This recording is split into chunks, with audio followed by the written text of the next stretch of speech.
This is a homage beat.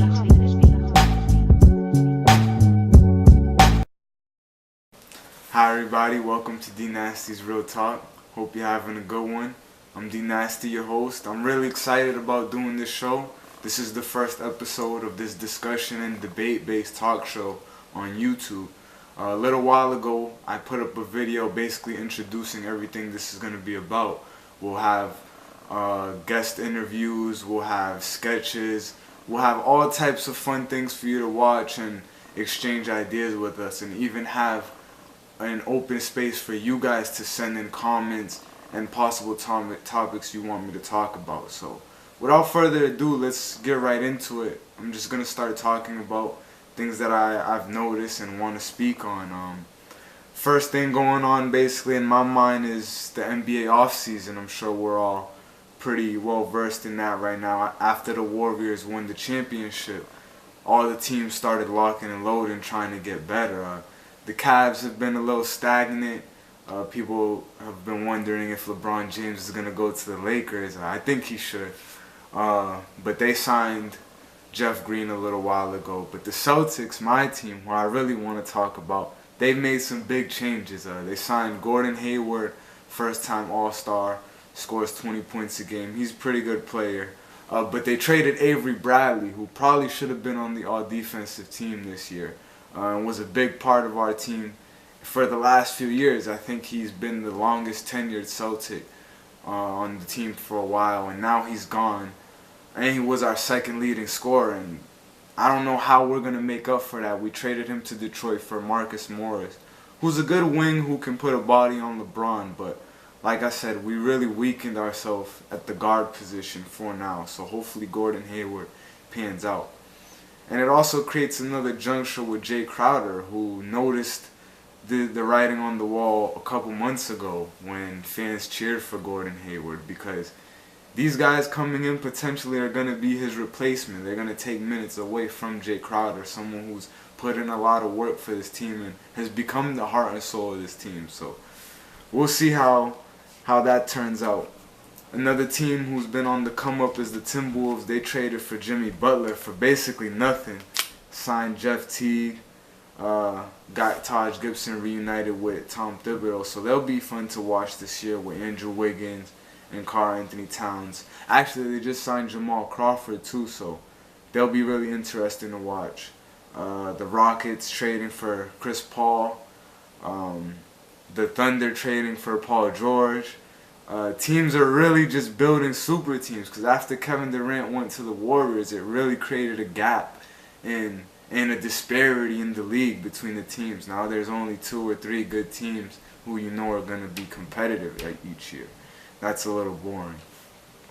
But getting away from basketball a little bit, let's kind of just start by talking about the summer. I mean, I want to hear a little bit about what some people's summer plans out there. I myself am not going to be doing much in the summer because I'm going to be working. I'm going to be doing whatever I can do to rack up, get some money so I can do this show and fund all the ideas I'm trying to get off the ground.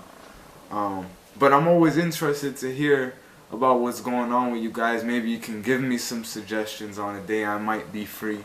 What's something fun to do in Boston? But the summer has been crazy. I mean, things in Phoenix have literally been melting. It was 113 degrees the other day, and people have been posting all over social media, like mailboxes, street signs, doorknobs. Everything's just melting over there because it's so hot. So I'm kind of glad I live in Boston, where it doesn't get over 80 degrees often.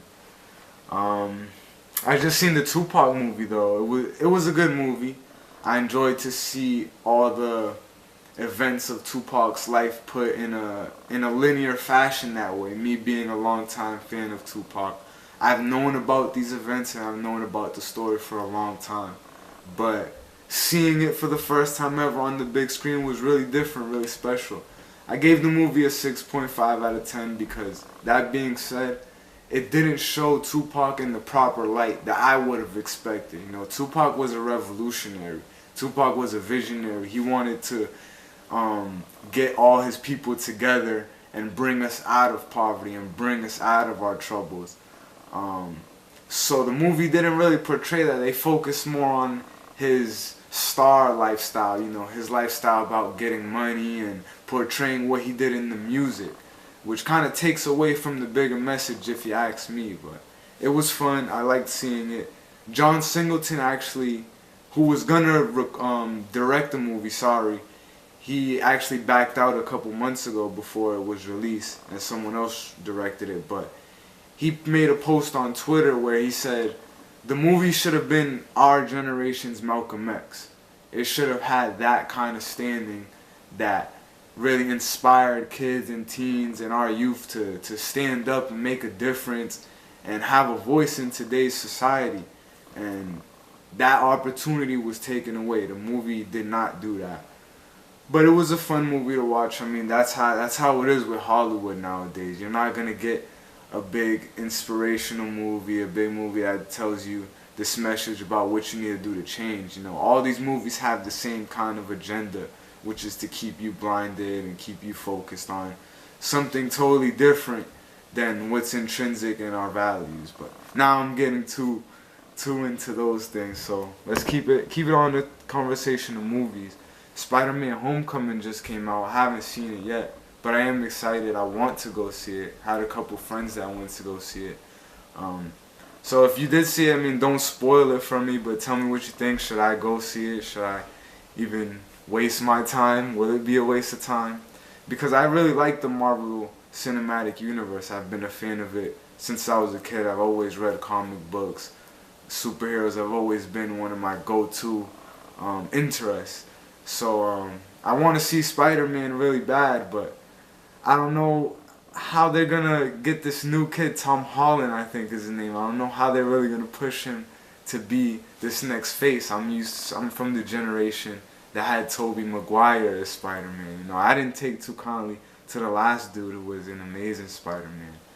But we'll see. He was funny in Civil War. He had good chemistry with Tony Stark, which looks like what they're doing in the commercials with the movie. So it'll be interesting to see. It's just adding on to that Marvel line of movies. That's one big universe going on. All those movies are intertwined. So definitely that's going to be on the plate. But now, you know, that's pop culture. We talked about sports. Let's take some time to talk about something a little serious now before we end the show. Massachusetts, as you probably know, passed a bill to legalize recreational marijuana in November in the past election. And originally, the government was only going to tax the marijuana 12%.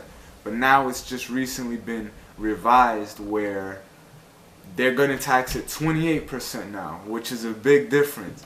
So as you can see, this is another ploy that they're dipping in to tax you, take money out your pocket, control the substance, which is why it was illegal in the first place, you know, because marijuana is something anyone can grow, anyone can get it, have it in excess, and the government can't tax it, they can't regulate it, you know, and not to mention just the other spiritual and mental and health effects that it actually has, but just strictly talking on a monetary aspect. The government wants to really seize it now and have full control over it, just like tobacco and alcohol in past times. So, and matter of fact, on that topic, there was just the approval of making synthetic marijuana. So they're going to start engineering the weed to make it have certain effects on you that they want. So it's not even going to be weed from nature or weed from the ground. They're going to start fucking with this shit for real. So, you know, the government's always trying to mess with us, man. We got to stay awake to these issues. That's why I want to do this show, to make sure you guys are always hip.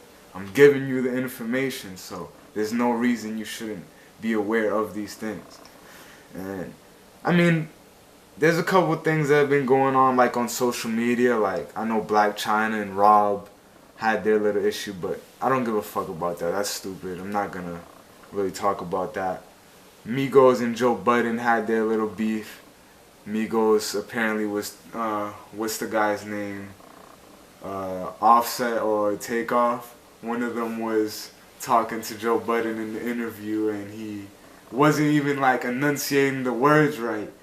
So Joe Budden basically was like, I want to close the interview with DJ Academics. Like, I'm done. I don't really want to talk to these guys no more. He got upset, threw the mic down, and then, you know, the Migos, they're getting upset, like, you know, kind of got disrespected by that, and it started a whole little squabble. But if you ask me, I'm with Joe Budden. Like, if those guys are not gonna get in front of the camera and talk to you properly, like I'm talking to you properly right now because I'm in front of a camera, then get out of here. You know, it's a waste of time. They're not being professional. You can do all that imagery stuff, all that street hood image, keep that in your music. You know what I'm saying? You have to be able to distinguish between the two worlds. That's something a lot of people don't do nowadays. But anyway, yeah, that you can kind of see what we're doing here. This is gonna be a fun show. I had a lot of fun talking about these issues. That's gonna be pretty much it for this episode, but be sure to check back every week. We're trying to get Wednesday or Friday uploads, but it'll always be a weekly show where we have new things, new content, new issues, like I said, guest interviews, and it'll be very fun. You know, it'll be a good medium for us to just exchange ideas. Make sure you comment, let me know what you think on the things I said. If you have any ideas that you would hope to see us talk about in the next episode, share, subscribe, do it all. You know, we got to get the word out there. We got to spread the word. This is our time. This is this generation's time to really expand and show the rest of the world what we have to offer. So let's get the wheels rolling. I really thank you guys for watching. I'm just that good, leave you trashed in the backwoods, back where you last stood, rolling up a backwood.